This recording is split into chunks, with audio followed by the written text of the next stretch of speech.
Sudah 9 tahun berlalu sejak pemimpin kontroversial Libya, Muammar Gaddafi atau Gaddafi, dijatuhkan dari tahtanya dan kemudian meninggal dunia secara tragis karena dibunuh pemberontak.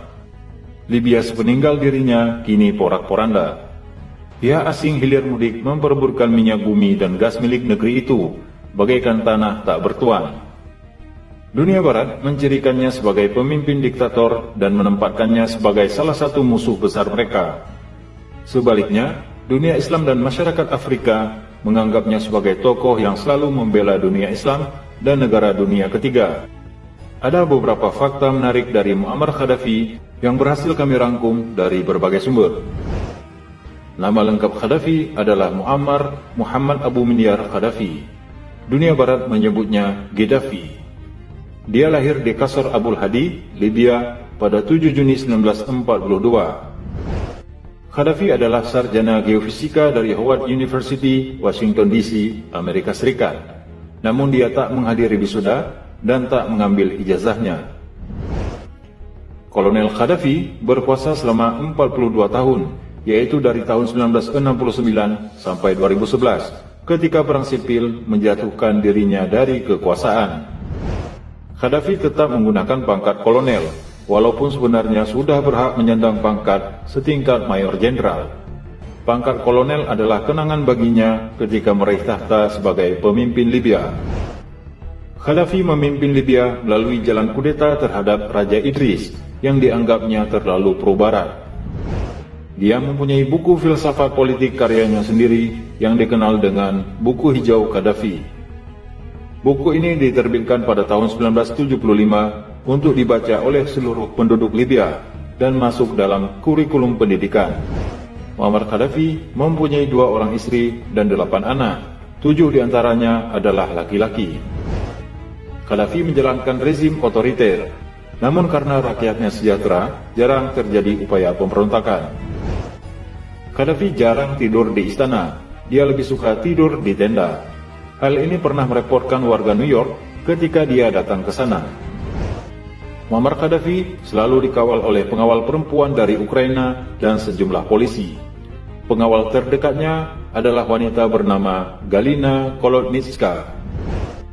Gaddafi membebaskan biaya pendidikan dan kesehatan bagi warga Libya.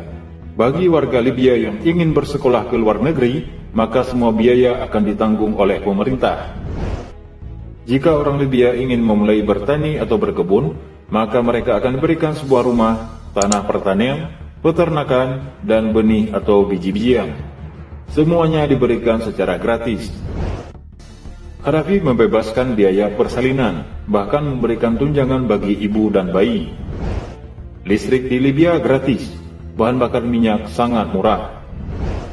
Di era pemerintahan Gaddafi, tidak ada seorang pun di Libya yang menjadi pengemis dan gelandangan, karena semuanya mendapatkan rumah. Ketika warga Libya melangsungkan pernikahan, maka pasangan pengantin akan mendapat sebuah apartemen atau rumah gratis dari pemerintah. Libya adalah negara yang tidak mempunyai hutang. Tidak heran kalau Amerika dan negara kapitalis lainnya tidak menyukai Libya. Gaddafi tidak tertarik kucuran dana dari IMF atau World Bank. Dengan kata lain, Libya adalah negara yang benar-benar independen. Inilah alasan negara-negara barat memerangi Libya. Gaddafi menjual minyaknya tidak dalam mata uang US dollar atau euro, tetapi harus dalam bentuk emas, dan menjadikan bangkrut setiap negara-negara barat. Wanita Libya dilarang bekerja di luar rumah. Praktek riba tidak boleh dijalankan di Libya. Perbankan di sana tanpa bunga. Jika orang Libya membeli mobil, maka pemerintah akan mensubsidi 50% dari harganya. Jika orang Libya tidak mendapatkan pekerjaan setelah lulus pendidikan, maka pemerintah akan membayar gaji sesuai profesinya sampai mereka menemukan pekerjaannya. Di bawah Gaddafi, Libya dinobatkan sebagai negara dengan rakyat paling sejahtera di Afrika dan Timur Tengah. Gaddafi aktif mengkampanyekan Pan-Arabia, Persatuan Arab, dan Pan-Islamisme, Persatuan Islam. Ide Gaddafi dianggap sejalan dengan ide Ikhwanul Muslimin yang menyerukan persatuan Islam di atas nasionalisme. Gaddafi sangat cinta terhadap ajaran Islam, walaupun dia sering melanggarnya. Gaddafi sangat mendukung dakwah Islam sehingga Libya termasuk negara penyedia dana terbesar untuk kegiatan dakwah. Gaddafi tak suka kepada dinasti Saudi yang dianggapnya adalah kaki tangan barat paling besar di dunia Arab. Gaddafi sangat membenci Israel. Dia mendukung penuh kemerdekaan Palestina. Dia adalah donatur tetap rakyat Palestina. Pada akhirnya, Gaddafi adalah seorang manusia biasa, memiliki kekuatan dan kelemahan, memiliki ambisi tinggi yang membuatnya jatuh. Ia dipuji sekaligus dicaci atas dasar yang sama. Namun sejarah mencatat bahwa selama 42 tahun ia memimpin, hampir seluruh sisi kehidupannya berisi serangan terhadap hegemoni Barat.